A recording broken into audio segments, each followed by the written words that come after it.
Francisco. 8:41 minutos, José Lanús. Bueno, saludos y feliz inicio de la semana para todos. Un fin de semana que el tema del impacto de Irma en Estados Unidos opacó muchas otras cosas. 7 años de la muerte de Juan Francisco Santamaría. Ya pasaron 7 años. 7 años. No, 7 años. Fue ayer. Bueno, sí. Juan Francisco Santamaría era un símbolo para los PLDistas.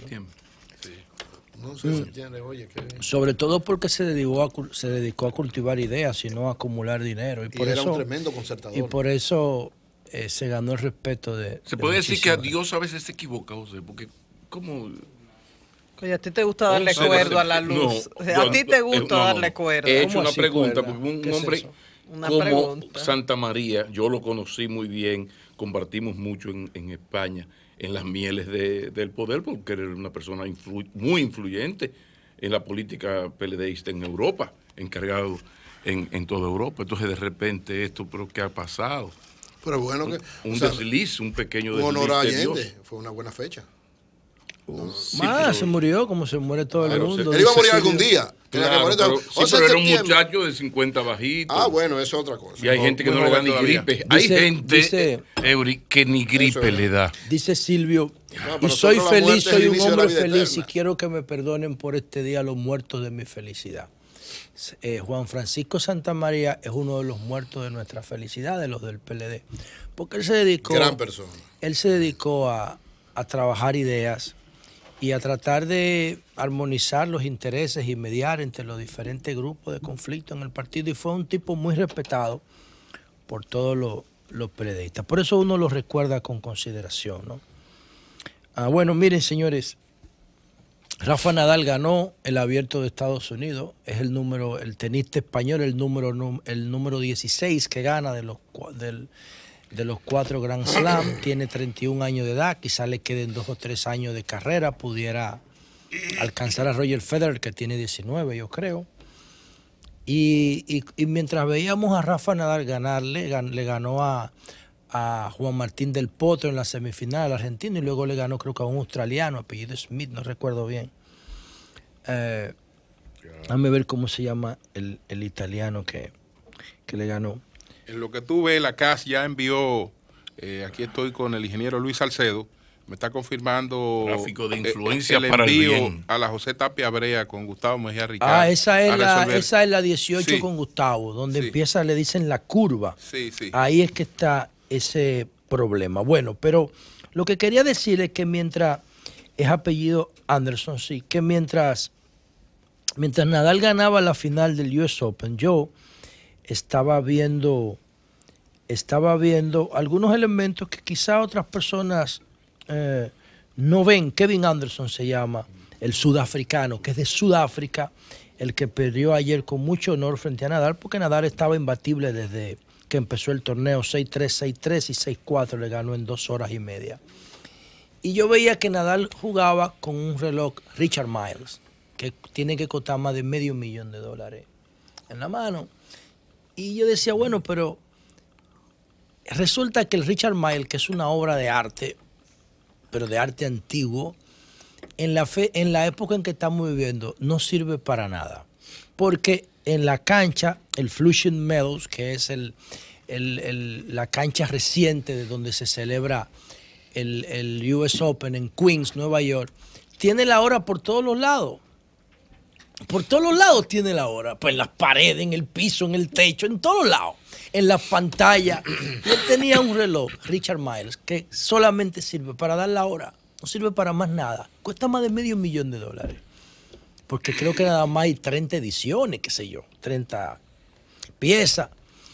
Si él se ponía un reloj inteligente, ese reloj inteligente podía medirle el comportamiento y el funcionamiento de todo su cuerpo durante el juego, que es clave en el tenis, el desempeño de cómo su organismo se va comportando, porque tiene altímetro, tiene giroscopio, tiene un paquete de sensores que le permiten aprovechar la tecnología para ir dándole un monitoreo de su cuerpo y de su desempeño durante el juego, porque los partidos de tenis son extenuantes. Este duró 2 horas y media, pero hay partidos de tenis que duran 5 horas y 4 horas.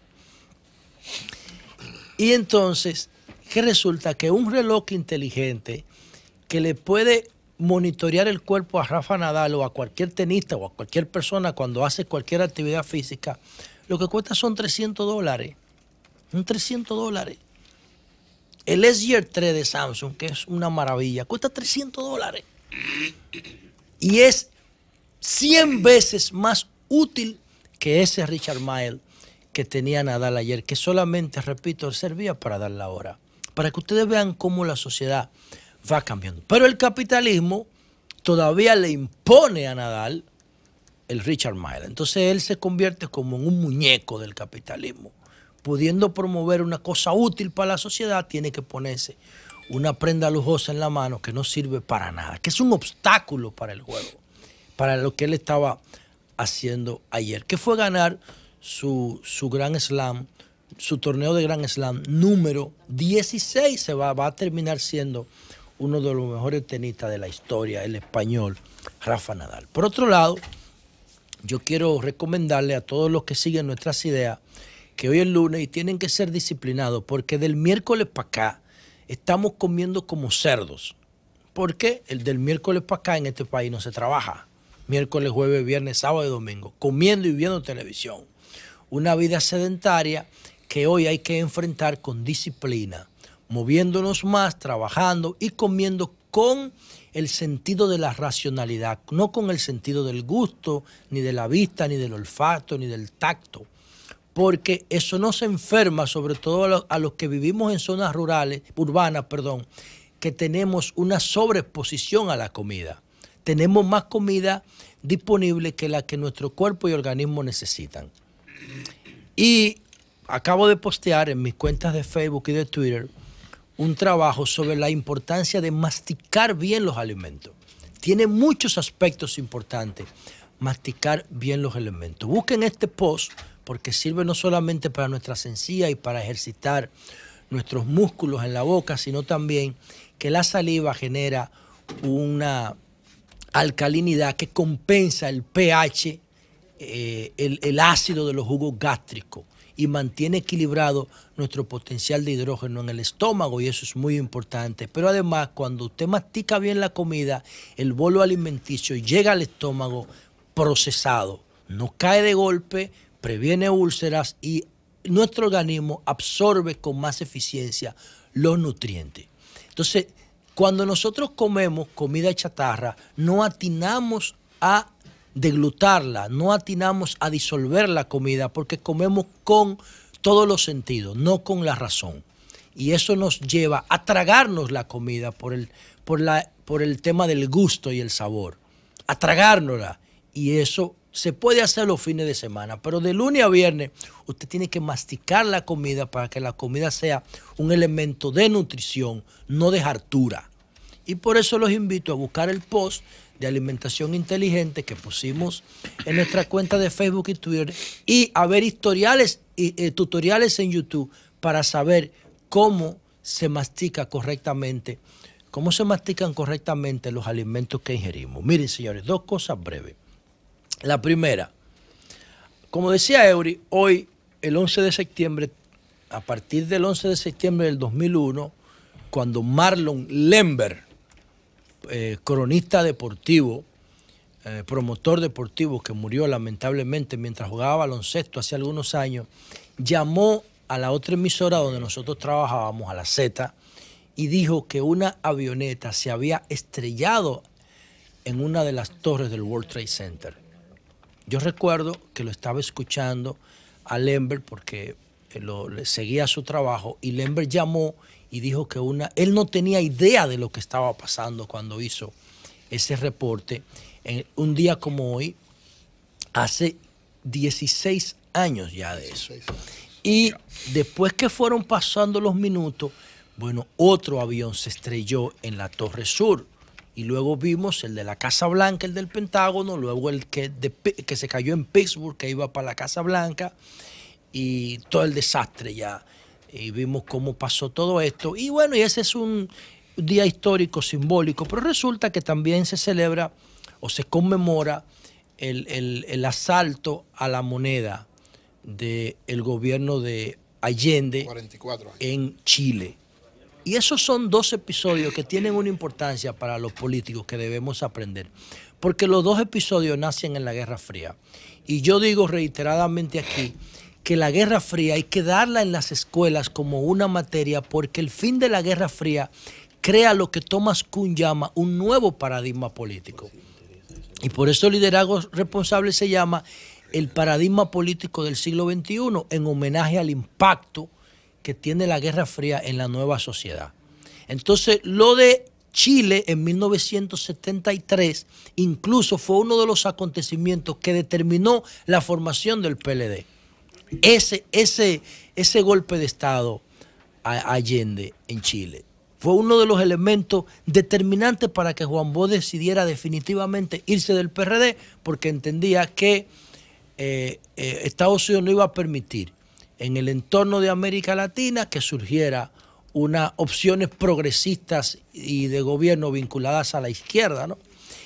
Y entonces eso fue un símbolo, el derrocamiento de Allende, de la participación de la CIA en América Latina. De hecho, se desclasificaron documentos y la CIA ha admitido que tuvo una participación directa en el derrocamiento de Allende con la muerte de, creo que el apellido Snyder, el jefe de las Fuerzas Armadas de Allende, de Salvador Allende.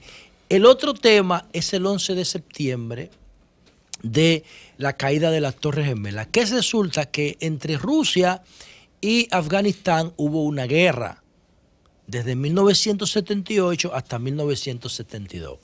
Entonces Estados Unidos, como era enemigo de Rusia, el mismo problema de Allende. ¿Por qué Estados Unidos ataca a Allende? Porque habían dos polos, uno soviético y otro norteamericano. Entonces, en el caso de Chile, Chile era un hervidero para los comunistas ilustrados en América Latina. Y en el caso de Afganistán, Estados Unidos le interesaba que Afganistán venciera a la Unión Soviética en esa guerra y por eso los apoyó. ¿Por qué Al Qaeda se llama así? Porque Al Qaeda en árabe significa la base. Entonces, Estados Unidos preparó, organizó, entrenó a los árabes para que enfrentaran a los rusos en Afganistán. Pero resulta que cuando la guerra terminó y cuando se cayó el muro de Berlín en 1992, Estados Unidos se quiso quedar con sus bases en ese territorio que ellos consideran sagrado. Y ahí empezó el tema de que Al Qaeda y Osama Bin Laden y los fundamentalistas que lo seguían se viraron frente a Estados Unidos. Y comenzó el enfoque que Samuel Huntington, que les invito también a leerlo, llama choque de civilizaciones. Entonces Samuel Huntington escribió un artículo y luego un libro en una revista muy importante de Estados Unidos, diciéndole al mundo que a partir de la caída del muro de Berlín, ya los conflictos no iban a ser por ideología político de izquierda o de derecha, sino por choque de civilizaciones en torno a los estados-nación. Y él decía que había 7 civilizaciones. La civilización ortodoxa, que eran los remanentes del socialismo, la civilización occidental, que era Estados Unidos, Canadá, Inglaterra, Europa del Norte y Australia, las civilizaciones subsaharianas, la civilización latinoamericana, porque para Huntington nosotros somos una civilización aparte, y así sucesivamente. Y él decía que si los líderes políticos no podían generar una armonía entre esas 7 civilizaciones, esas civilizaciones iban a chocar. Y la musulmana, la árabe, es una de esas civilizaciones que chocó con la norteamericana. Y por eso nosotros hoy tenemos, como consecuencia de la Guerra Fría, el 11 de septiembre con esos dos símbolos: el derrocamiento de Allende y el ataque más importante en términos históricos que ha recibido Estados Unidos de una fuerza exterior. Y por último, decir lo siguiente: miren, ¿cómo ese señor, el juez Francisco Ortega Polanco, le va a decir a sus alumnos, a sus familiares, a sus amigos, a su sociedad, ¿cómo él va a justificar su cambio de actitud, de posición, de decisión frente a un hecho que no ha variado en lo absoluto? Dígame usted. ¿Cómo un tipo que dice A hace 3 meses, 3 meses después dice B sobre un mismo acontecimiento? ¿Cómo él cambia la decisión cuando no han variado los presupuestos en nada ni en una coma? Yo quiero que alguien que tenga una noción, aunque sea básica o mínima, de lo que es un Estado de Derecho, me explique eso. La cancelación de la visa. Nosotros decíamos el viernes aquí que habían 2 variables que iban a determinar que los únicos imputados del caso de Odebrecht que quedaban en prisión salieran. Nunca debieron haber ido a prisión. Nunca, porque nunca fueron una amenaza de fuga. Nunca fueron una amenaza de destruir pruebas. Ni había pruebas. Nunca. Y lo decíamos, pero ¿cuál es la...? Tenía que ir a prisión para calmar las iras de todos los tollos que hicieron anteriormente, de todos los tollos que generaron la Marcha Verde. Entonces yo decía, si las 2 variables, Estados Unidos y la Marcha Verde, que determinaron esa decisión mostrenca, esa decisión antijurídica, de mantener a esa gente en ese circo, independientemente de los principios jurídicos que nosotros nos hemos dado como sociedad, si esas 2 variables cambiaban, ellos iban para su casa. Y como las 2 variables, según el enfoque que han hecho las autoridades, cambiaron, yo no tengo los elementos para decir cómo cambiaron, pero sé que cambiaron, pues si no, no lo sueltan. Entonces, ¿cómo cambiaron? Entonces lo soltaron. ¿Y quién se queda enredado en las patas de los caballos? ¿Quién compromete su autoridad? ¿Quién compromete su figura histórica en este caso? Ese juez que está ahí en la Suprema Corte de Justicia, que el PLD lo sacó de un periódico y lo puso en la Suprema Corte. Cambio fuera. El sol de la mañana.